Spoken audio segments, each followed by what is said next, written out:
मुंगेर वासियों का 18 साल का सपना हुआ साकार। सीएम नीतीश और केंद्रीय मंत्री नितिन गडकरी देंगे श्री कृष्ण सेतु पुल की सौगात।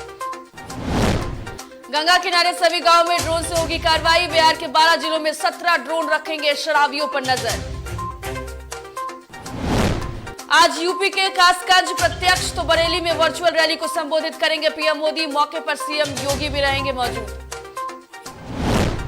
दिल्ली में चलेगी सर्द हवाएं तो बिहार यूपी में बारिश के आसार। मौसम विभाग ने जारी किया अलर्ट।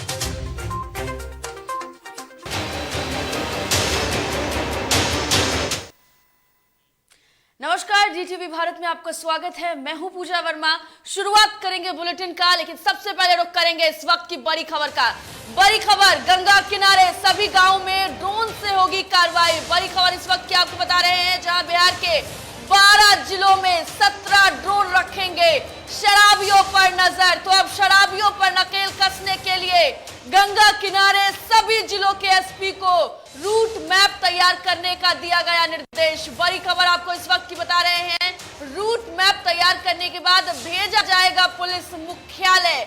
देखिए, पुलिस लगातार एक्टिव नजर आ रही है। गंगा किनारे सभी गांव में ड्रोन से होगी अब नजर रखी जाएगी और बिहार के 12 जिलों में 17 ड्रोन रखेंगे शराबियों पर नजर। तो देखिए, बड़ी खबर आपको इस वक्त की बता रहे हैं, गंगा किनारे के सभी जिलों के एसपी को रूट मैप तैयार करने को कहा गया है।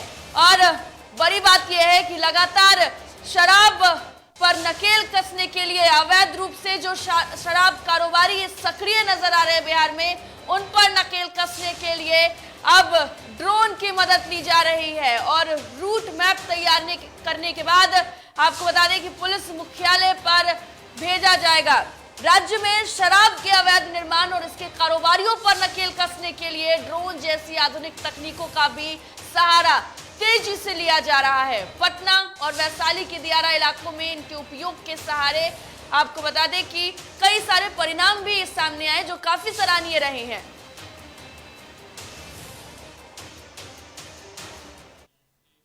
चलिए, खबर पर अधिक जानकारी के लिए हमारे संवाददाता धीरेन्द्र हमारे साथ फोन लाइन पर जुड़ गए हैं। धीरेन्द्र, ड्रोन का सहारा पुलिस ले रही है और कहीं ना कहीं कई सारे मामले ऐसे भी सामने आए जहां पर शराबियों को पकड़ा भी गया है और एक बार फिर यह आदेश जारी हुआ है कि अब 17 ड्रोन शराबियों को पकड़ेंगे। क्या कुछ अपडेट है? बिल्कुल पूजा, जिस तरीके से शराब कारोबारियों और शराबियों पर नकेल कसी जा रही है और इसका सफल परीक्षण पटना जिला के और वैशाली जिला के दियारा इलाके में किया गया है, उसके बाद जी 12 जिलों में 17 ड्रोन के माध्यम से छापेमारी की जाएगी। ड्रोन इतना कारगर हो गया है जिस तरीके से ऐसे खुली आंखों से नहीं दिखता है कि शराब कारोबारी कहाँ पे कारोबार कर रहे हैं, लेकिन वही ड्रोन के माध्यम से दिख जाता है। इसका सफल परीक्षण भी देखने को मिला है। जीटीवी भारत की टीम दियारा इलाके में गई भी थी, वहां से लाइव तस्वीरें भी दिखाई थी। इसके बाद से उत्पाद विभाग और पुलिस विभाग को सख्त निर्देश दिया गया है कि गंगा किनारे जितने भी जिले हैं, जिले के एसपी एक रोड मैप तैयार करें कि वहां पे किस तरीके से शराब कारोबारी शराब का धंधा कर रहे हैं और वहां तक कैसे पुलिस पहुंचे।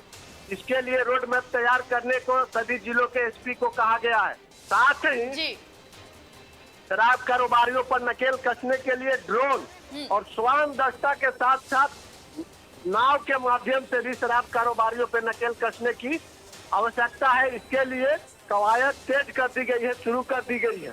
बिल्कुल धीरेन्द्र, ये बताइए, एक छोटा सा सवाल है आपसे कि ड्रोन की मदद से शराबियों को लगातार पकड़ने की कोशिश की जा रही है, ऐसे में हम बात करना चाहेंगे कि क्या ये सफल, आपने भी बोला कि ये सफल हो रहा है, लेकिन क्या एक यही सहारा है जिसके माध्यम से ज्यादा जो शराबियां हैं उन पर नकेल कसी जा सके?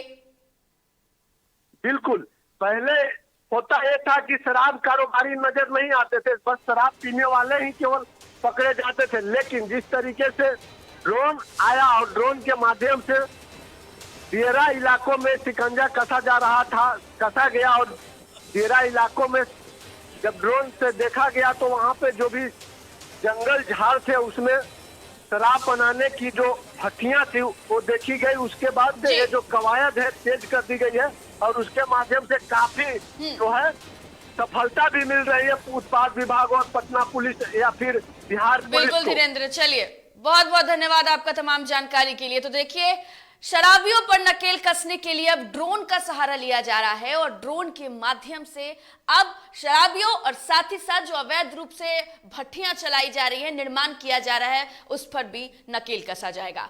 अगली खबर का रुख कर लेते हैं। मुंगेर वासियों का 18 सालों का सपना आज पूरा होने जा रहा है। मुख्यमंत्री नीतीश कुमार करीब 696 करोड़ की लागत से बने मुंगेर खगड़िया रेल सह सड़क पुल के अप्रोच पथ का उद्घाटन करने वाले हैं। इसका निर्माण NHAI ने कराया है। दरअसल 18 साल पहले मुंगेर वासियों के कई आंदोलन के बाद दक्षिण बिहार और उत्तर बिहार को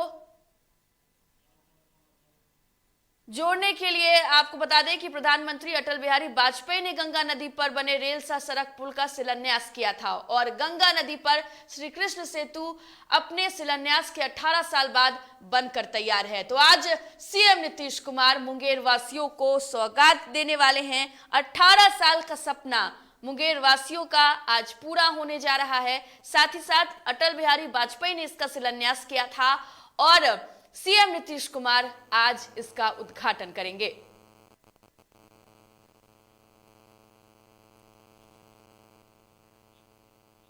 तो सीएम नीतीश श्री कृष्ण सेतु पुल का आज उद्घाटन करने वाले हैं। मुंगेर वासियों को का जो सपना है वो साकार होने जा रहा है और साथ ही साथ केंद्रीय नितिन गडकरी और बिहार के मुख्यमंत्री नीतीश कुमार संयुक्त रूप से इस पुल का लोकार्पण करने वाले हैं। तो एक बड़ी सौगात मुंगेर वासियों को भी और बिहार वासियों को भी, ये भी हम कह सकते हैं, क्योंकि इस पुल के बन जाने से जो लोग हैं उनको आवागमन में काफी ज्यादा सुविधा भी मिलेगी। तो मुख्यमंत्री यहां आपको बता दें कि पहुंचेंगे और मुंगेर वासियों को एक बड़ी सौगात मिलेगी। नितिन गडकरी और सीएम नीतीश कुमार साथ मिलकर इस पुल का उद्घाटन करने वाले हैं। चलिए, इस खबर पर अधिक बातचीत के लिए हमारे संपादक राजेश जी हमारे साथ जुड़ गए हैं। राजेश जी, मुंगेर वासियों का सपना आज सच होने जा रहा है और अटल बिहारी वाजपेयी ने शिलान्यास किया, आज सीएम नीतीश कुमार इसका उद्घाटन करेंगे, कितना अहम है ये? नहीं, बिल्कुल ये बिहार के लिए बहुत अहम है। आप खासकर आप बता दें कि उस पुल के बन जाने के बाद आज जैसे ही इसका उद्घाटन होगा, आप कह सकते हैं कि मुंगेर, खगड़िया या आसपास का जो पूरा इलाका है उसकी दूरियां घट जाएंगी। कई ऐसे डिस्ट्रिक्ट हैं जिसकी दूरियां तकरीबन 50 से 60 किलोमीटर की दूरी घट जाएगी। तो ये एक बड़ी उपलब्धि है। साथ ही साथ व्यावसायिक दृष्टिकोण से अगर देखेंगे तो ये भी एक बड़ी उपलब्धि है। सामरिक दृष्टिकोण से देखेंगे तो ये भी एक बहुत बड़ी उपलब्धि मानी जा सकती है, क्योंकि आप देखिए बिहार जो है सीमावर्ती इलाका है, नेपाल से सटा हुआ इलाका है और वहां पर इस तरह का पुल का शिलान्यास होना एक बड़ी उपलब्धि है। तो वैसे स्थिति में कहा जा सकता है कि हर दृष्टिकोण से बिहार के लिए एक बड़ी सौगात है। हाँ, विलंब हुआ। अटल बिहारी वाजपेयी जी उस वक्त प्रधानमंत्री थे और उस मंत्रिमंडल में मुख्यमंत्री नीतीश कुमार भी शामिल थे और दोनों के प्रयास से इस पुल का शिलान्यास हुआ था। लेकिन किसी कारणवश आप देखें तो एक लंबा अरसा हो गया, तकरीबन 18 साल गुजर गए, लेकिन आज वो शुभ घड़ी आई और वो उस घड़ी का इंतजार कुछ ही देर के बाद खत्म हो जाएगा और दिल्ली से नितिन गडकरी जुटेंगे और साथ ही साथ बिहार के मुख्यमंत्री सीएम नीतीश कुमार वहां पे मुंगेर में होंगे। इसके अलावा आसपास के सांसद और विधायक, कई गणमान्य लोग होंगे। लोगों में एक उत्साह है, मुंगेर वासियों में खुशी है। साथ ही साथ बेगूसराय, खगड़िया और आसपास के जो इलाके हैं वहां के लोगों में पिछले कई सालों से जो इंतजार था वो इंतजार अब खत्म हो रहा है। बिल्कुल। और इसके पुल बन जाने के बाद आपको बता दें व्यावसायिक दृष्टिकोण से काफी फायदा होगा, किसानों को काफी फायदा होगा। जो आने जाने वाले जो लोग हैं, जो दक्षिण बिहार से जो लोग आ रहे हैं, उनको भी काफी फायदा होगा। बिल्कुल, राजेश जी कहते हैं कि अगर किसी राज्य का विकास देखना है तो वहां की सड़कों को भी देखना होता है, पुल को भी देखना होता है और ऐसे में जब ये पुल बन रहा है तो कहीं ना कहीं बिहार में हम कह सकते हैं कि सड़कों को लेकर सरकार काफी ज्यादा सक्रिय है और विकास कार्य करने की तरफ अग्रसर भी दिख रही है।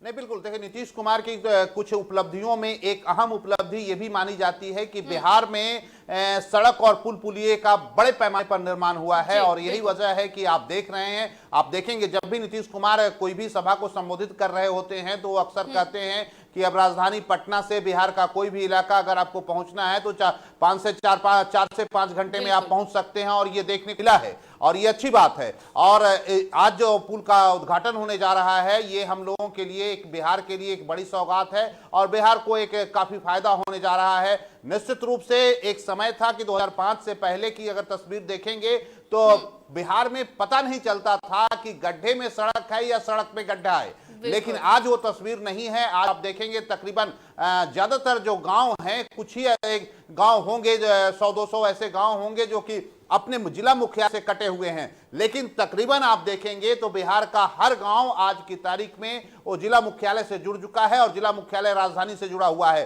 तो ये एक बड़ी उपलब्धि है और आज की उपलब्धि में एक और बड़ी उपलब्धि जुड़ने वाली है। और अब से कुछ ही देर के बाद नितिन गडकरी होंगे, मुख्यमंत्री नीतीश कुमार होंगे और साथ ही साथ तमाम गणमान्य के लोग हैं। और हम सबको बेसब्री से इंतजार है हम सबका कि आखिर वो दिन जो पिछले 18 सालों से लोग इंतजार कर रहे थे, अब वो इंतजार की घड़ियां खत्म होने वाली है और इससे पूरी बिहार की अर्थव्यवस्था को एक बड़ी मजबूती मिलेगी। ये एक अहम पुल माना जा रहा है और इस पुल के बन जाने के बाद आप तय मानिए कि उस पूरे इलाके में विकास की जो एक रफ्तार है वो और तेज होगी। और निश्चित रूप से किसानों, नौजवानों और आवागमन करने वाले जो लोग हैं, दक्षिण बिहार में खासकर कह रहा हूं, दक्षिण बिहार और उत्तर बिहार के बीच में जो कनेक्टिविटी है वो ज्यादा बढ़ जाएगी, आवागमन बढ़ जाएगा। और हम सबको पता है कि जिस इलाके में सड़क का निर्माण होता है, जिस इलाके में पुल बन जाते हैं, वहां की जो अर्थव्यवस्था है वो गति पकड़ लेती है और वहां पर विकास तेज गति से होता है। तो ये एक बड़ी उपलब्धि है निश्चित रूप से आप कह सकते हैं हम सबों के लिए। और साथ ही साथ इसके अलावे कुछ और भी, हालांकि ऐसी बात नहीं है कि ये अब अंतिम है, इसके अलावे भी कई ऐसे पुल बनने हैं और इसको लेकर सरकार ने अपना डीपीआर बना रखा है और उसकी प्लानिंग है।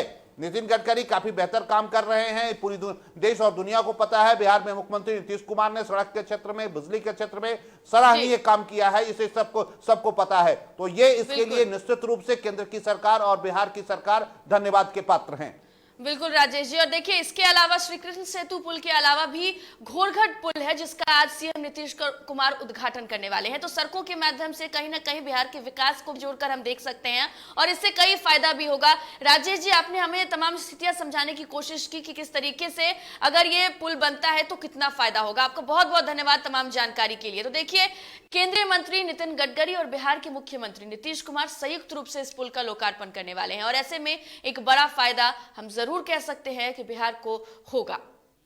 चलिए अब बड़ी खबर का हम रुख कर लेते हैं। इस वक्त की एक बड़ी खबर सामने आ रही है पटना से। आपको बता दें कि बिहार के 2 डीटीओ पर एफआईआर दर्ज हुआ है। बड़ी खबर इस वक्त की हमारे सामने आ रही है, जहां आपको बता दें कि पटना में बिहार के 2 डीटीओ पर एफआईआर दर्ज किया है। ईडी ने मनी लॉन्ड्रिंग मामले में कार्रवाई की है। बड़ी खबर इस वक्त की आपको बता रहे हैं, आय से अधिक संपत्ति का मामला बताया जा रहा है। बड़ी खबर इस वक्त की, अजय कुमार और रजनीश लाल पर एफआईआर दर्ज किया गया है।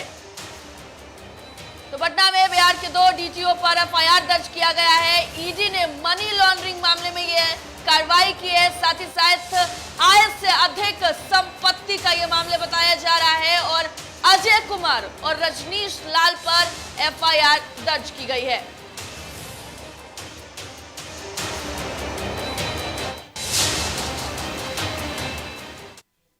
राजद में जल्द ही राष्ट्रीय अध्यक्ष का चुनाव होने वाला है, जिसको लेकर बिहार सरकार के मंत्री जीवेश मिश्रा ने कहा कि तेजस्वी यादव ही राजद के राष्ट्रीय अध्यक्ष बनने वाले हैं। लालू यादव बड़े बेटे से इतना प्यार नहीं करते जितना छोटे बेटे से करते हैं।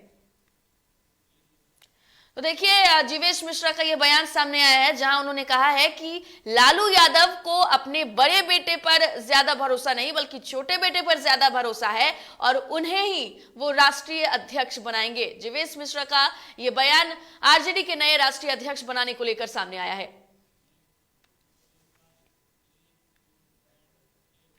पटना में प्रधानमंत्री ने बीते दिनों बिहार के मुख्यमंत्री की तारीफ की, जिस पर हम प्रवक्ता विजय यादव ने प्रतिक्रिया देते हुए कहा कि देश के प्रधानमंत्री को बिहार की ओर ध्यान आकृष्ट करने के लिए धन्यवाद। उन्होंने कहा कि नीतीश कुमार समाजवादी नेता हैं, विकास पुरुष है, सब लोग जानते हैं, लेकिन बिहार प्रदेश बीजेपी के छोट भैया नेता मुख्यमंत्री पर सवाल खड़ा करते रहते हैं। उन्होंने प्रधानमंत्री को नसीहत देने की जरूरत है, ऐसा कहा।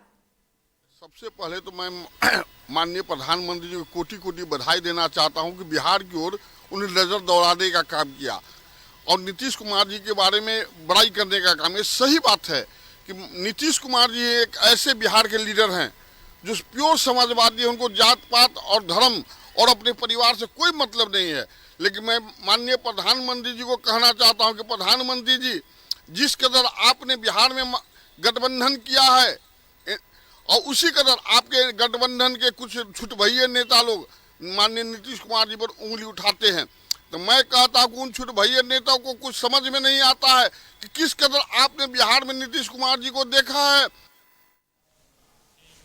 बगहा के रामनगर थाना क्षेत्र के मठिया पंचायत अंतर्गत चुनाव मैट्रिक बेस पर वार्ड सचिव का चुनाव हो रहा था। इस दौरान यहां सचिव पद के लिए 3 उम्मीदवारों की वोटिंग गिनती करानी थी। उसी बीच 2 पक्ष आपस में भिड़ गए, जिसमें एक पक्ष की एक महिला सहित 2 लोग बुरी तरीके से जख्मी हो गए, जिनकी सूचना रामनगर थाने को दी गई, जहां पुलिस टीम मौके पर पहुंचकर मामले को शांत कराया और घायल व्यक्तियों को इलाज के लिए अस्पताल भेज दिया गया। तो वार्ड सचिव के चुनाव के बीच 2 पक्षों के बीच मारपीट हो गई, जिसके बाद आपको बता दें कि कुछ लोग घायल भी हो गए, जिसके बाद महिला सहित 2 लोगों को अस्पताल में इलाज के लिए भर्ती कराया गया है। दरअसल वार्ड सचिव के चुनाव के दरमियान ये बहस हुई। उस वक्त आपस में 2 गुट जो थे वो भिड़ गए, जिसके बाद पूरी स्थिति देखने को मिली। कुछ मानदंड तय किया है, उसमें एक वार्ड सचिव का चयन करना है जो पंचायत में होने वाले कार्यों का लेखा जोखा रखेगा। उसके लिए विभाग ने न्यूनतम मैट्रिक पास योग्यता भी रखी है और उसका चयन जो है वहाँ सर्वसम्मति से वार्ड सभा करके किया जाना है। और कुछ ऐसी परिस्थितियाँ बन रही हैं कि वहाँ 1 से अधिक उम्मीदवार हो जा रहे हैं चुनाव करने में, जिसके कारण कहीं कहीं अव्यवस्था हो जा रही है। ऐसी परिस्थिति में सभी संबंधित को निर्देश दिया गया है कि वहाँ जो है नियमानुसार और सर्वसम्मति से चयन। बगहा में पटखोले पुलिस ने वाहन जांच के दौरान चोरी के वाहन के साथ वार्ड नंबर 25 के वार्ड पार्षद सोनम सिंह के पति अमरेंद्र सिंह सहित उनके भाई को गिरफ्तार किया। एसडीपीओ कैलाश प्रसाद ने बताया है कि पटखोले पुलिस ने नगर में सघन वाहन जांच अभियान चलाया और इसी दौरान एक गाड़ी को जांच के लिए रोका गया, जिस पर आर्मी का लोगो भी लगा हुआ था। जांच के क्रम में पाया गया कि गाड़ी में प्रयुक्त नंबर बाइक का है, जिसका रजिस्ट्रेशन बैरिया थाना के बगही रतनपुरवा निवासी अभिनीत तिवारी के नाम पर है। एसडीपीओ ने बताया है कि पूछताछ के बाद दोनों को जेल भेज दिया गया है।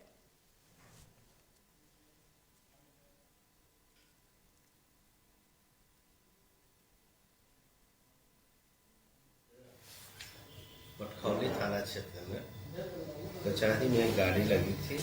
गुप्त सूचना मिली कि यह गाड़ी गलत है, चोरी की है। पटखौली एसपी द्वारा एक वैगन आर BR 22V6982 बरामद की गई है। उस पर 2 व्यक्ति थे, उनको भी उस पर सवारी कर रहे थे। खबरें अभी और भी हैं, लेकिन फिलहाल वक्त हो चला एक छोटे से ब्रेक का। जल्द लौटेंगे।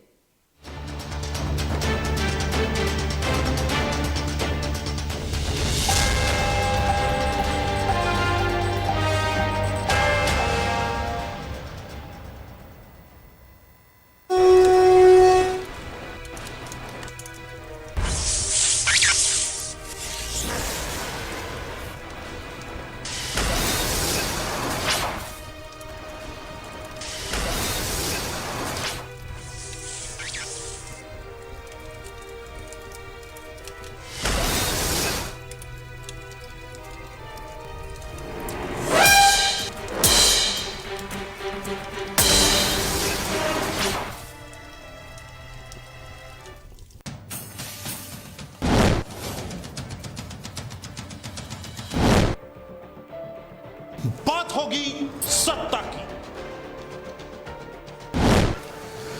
बात करेंगे व्यवस्था की। वादे नारे कहां गुम हो गए जनाब? किसान, मजदूर, नौजवान सब हैं परेशान। पलायन आज भी है बरकरार। कहां तो तय था सड़क से लेकर संसद तक उठाएंगे आवाज, लेकिन अब ना हो परेशान, क्योंकि डीटीवी उठाएगा आपकी आवाज।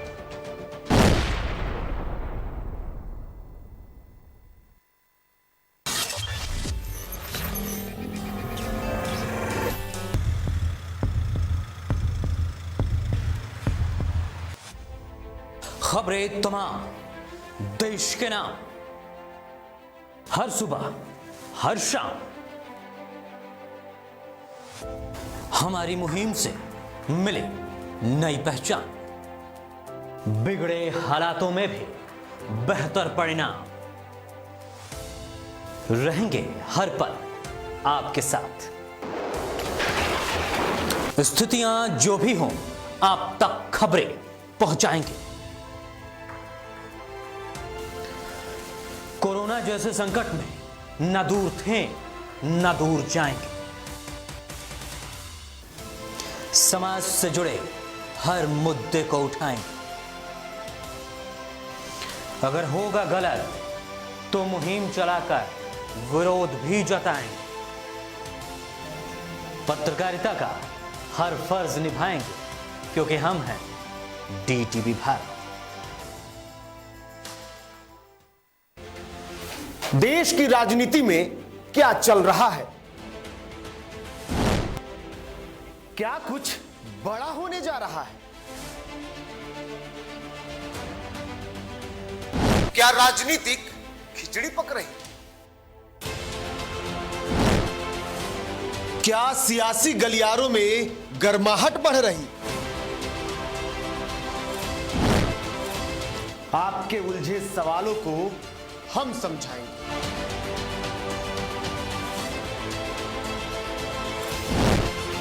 अंदर खाने की बातों को हम ही बताएंगे। कब कौन कहां गया सबसे पहले हम ही दिखाएंगे।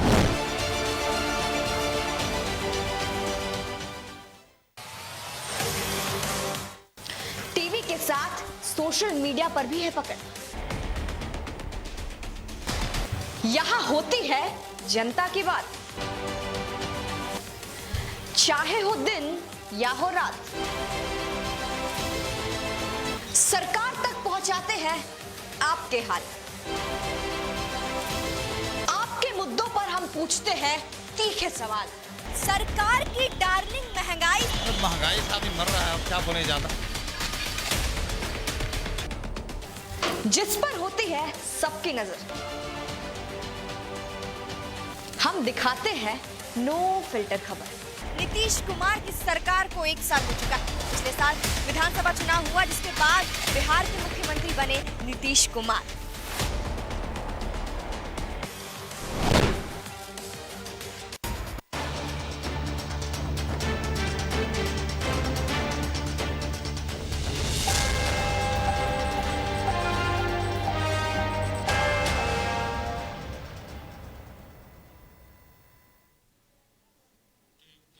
ब्रेक के बाद स्वागत है। बढ़ते हैं खबरों की ओर। नालंदा के दीपनगर थाना अंतर्गत तुंगी पंचायत के महिला मुखिया के बदमाशों ने लाठी डंडे से पीटकर पिटाई कर दी।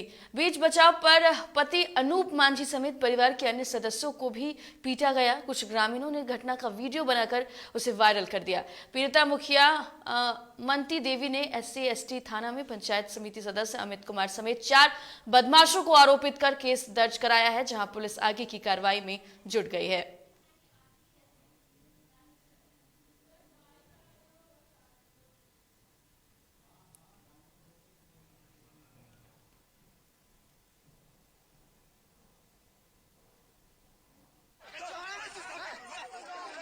आया कॉलोनी मांगे तो कॉलोनी गरीब के मिलान के राजवे के कालीन 2 महीना के बाद दे रहा तो खराब हो गया। और सब परसौती है सर, कल बच्चा है गोतनी के, उसको गन दिया। हमको पर रड उठाया तो कैसे तो कर दिया इसे, तो ना तो माथा फट जाएगा। हमको बाले बच्चे के सबके मारा है। उत्तर प्रदेश विधानसभा चुनाव के लिए प्रधानमंत्री नरेंद्र मोदी 11 फरवरी को प्रदेश के पटियाली कासगंज में प्रत्यक्ष रैली करेंगे। रैली में कासगंज, एटा, फारुखाबाद और बदायूं की 8 विधानसभाओं के लोग रैली स्थल से उनका संबोधन सुनेंगे। वहीं रैली में बरेली, हाथरस, फिरोजाबाद, एटा और फारुखाबाद की 18 विधानसभा के 89 स्थानों पर एलईडी प्रसारण के माध्यम से लोग उनका संबोधन सुनेंगे। मुख्यमंत्री योगी आदित्यनाथ भी आपको बता दें कि पटियाली में सभा को संबोधित करेंगे।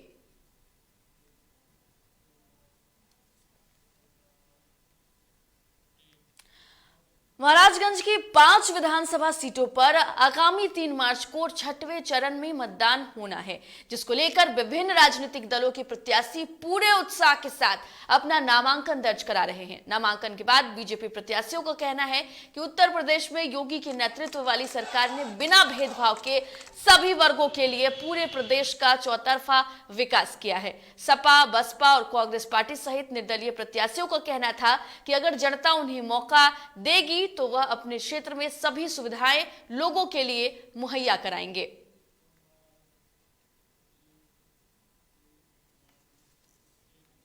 उत्तर भारत के कई राज्यों में पिछले 2-3 दिनों में लोगों को कपकपी वाली मौसम से राहत मिली है। वहीं मौसम विभाग का अनुमान है कि झारखंड और बिहार में एक बार फिर बारिश के आसार नजर आ रहे हैं। इधर दिल्ली और यूपी में अगले 5 दिनों के दौरान रात या सुबह के समय अलग अलग इलाकों में घने कोहरे की स्थिति बन सकती है। मौसम विभाग के अनुसार दिल्ली में अभी मौसम का मिजाज करवट ले सकता है। दिन में तापमान में बढ़ोतरी हो सकती है, जिससे ठंड कम होगी और लोगों को राहत मिल सकती है। वहीं शाम में ठंड बढ़ सकती है। आईएमडी के अनुसार आने वाले दिनों में दिल्ली में सर्द हवाएं भी वापसी कर सकती है। फिलहाल इस बुलेटिन में इतना ही। देश दुनिया की तमाम खबरों के लिए देखते रहिए डीटीवी भारत। मुझे दीजिए इजाजत। नमस्कार।